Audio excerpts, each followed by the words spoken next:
বর্তমানে মালয়েশিয়ায় অবস্থান করছেন অভিনেত্রী পরিমণি। একটি বিশেষ অনুষ্ঠানে অংশ নিতে দেশটিতে গিয়েছিলেন তিনি। অনুষ্ঠান শেষে এখন সময় কাটাচ্ছেন সন্তানদের নিয়ে মালয়েশিয়ার জনপ্রিয় পর্যটন কেন্দ্র লাংকাউই দ্বীপে।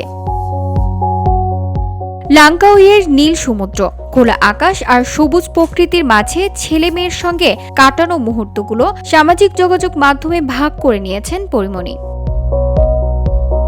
বুধবার একগুচ্ছ ছবি পোস্ট করেন তিনি। ছবিগুলোতে মালয়েশিয়ার প্রকৃতির সৌন্দর্য মুগ্ধ হয়ে ওঠার দৃশ্যে ধরা দিয়েছেন ঢাকাই সিনেমার পরী। ছবিগুলোর ক্যাপশনে লিখেছেন শীত নেই।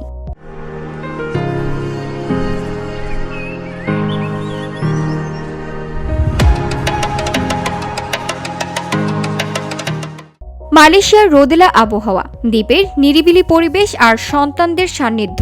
পরিমণির সময় যে দারুণ কাটছে তা তার পোস্ট করার ছবিগুলো দেখলেই বোঝা যায়। ভক্তরাও মন্তব্যে অভিনেত্রীর সুখী মুহূর্তগুলোর জন্য শুভকামনা জানাচ্ছেন। VOD Bangla news desk.